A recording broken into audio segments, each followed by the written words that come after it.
আসসালামু আলাইকুম বন্ধুরা, দেখেন আজকে আমি রান্না করব সিম ভাজি, ভাত, ঝাটকা মাছ দিয়ে, বেগুন দিয়ে, সজনের ডাঁটা দিয়ে, আলু দিয়ে ঝোল। এখানে আমার সবুজ শাক সিদ্ধ করে রাখা আছে। এটা পেঁয়াজ কাঁচামরিচ কেটে নিয়েছি। দেশি মুরগি রান্না করব। আমি কারেন্টের চুলায় রান্না করব এখন। আর এখানে আমার মশলাপাতি রাখা আছে, সব মশলা। এটা হচ্ছে আমার রান্নাঘর।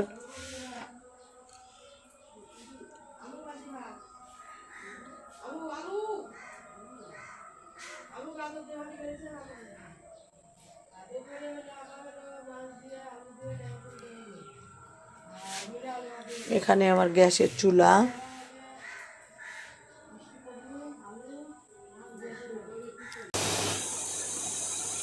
আমি এখানে হলুদের গুঁড়া, মরিচের গুঁড়া, জিরার গুঁড়া, পেঁয়াজ আর কাঁচামরিচটা ভালো করে ভেজে নিয়েছি, স্বাদ মতো লবণ দিয়েছি।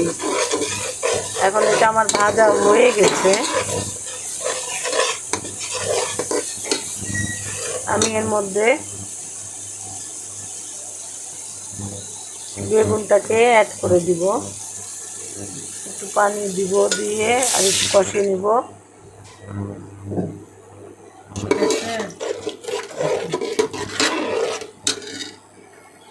আমি এর মধ্যে বেগুন আলুটা দিয়ে দিব।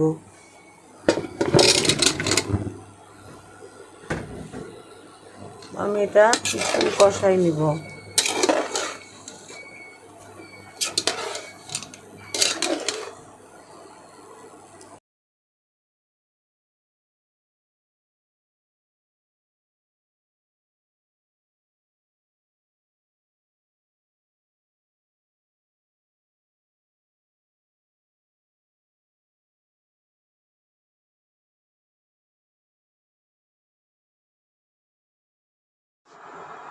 বন্ধুরা দেখেন, আমার কিন্তু মুরগি কষানোটা হয়ে গেছে।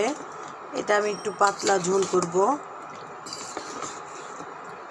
এখন আমি এর মধ্যে পানি অ্যাড করতেছি।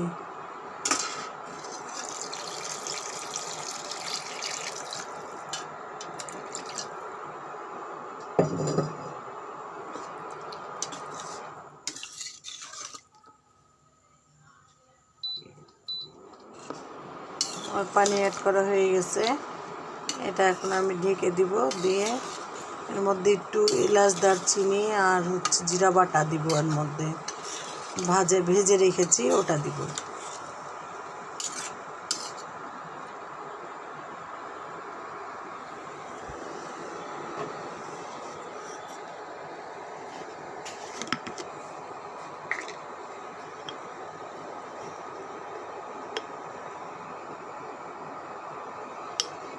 আমার গুঁড়াটা দেওয়া হয়ে গেছে। এখন আমি এটা ঢেকে দিব, দিয়ে নামিয়ে নিব।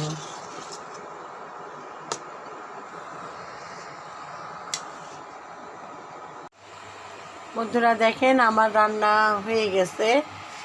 এটা হচ্ছে বেগুন, সজনা ডাঁটা, আলু দিয়ে হয়ে গেছে। এটা হচ্ছে সিম ভাজি, এটা সবুজ শাক ভাজি, আর এই যে সেই মুরগিটা রান্না করলাম। এই যে মুরগিটা, এটা মুরগি। এখনও ভাতটা হয় নাই, ভাত হলেই কমপ্লিট হয়ে যাবে আমার রান্না। আপনারা আমার পাশে থাকবেন, আর সাবস্ক্রাইব করবেন, শেয়ার করবেন, লাইক দিবেন, কমেন্ট করবেন। তাহলে আমার মনোবলটা বাড়বে, আমি আরও ভিডিও করতে পারবো। আপনারা যদি আমার সাথে না থাকেন তাহলে তো আমার মনোবলটা ভেঙে যাবে। তাহলে আসসালামু আলাইকুম।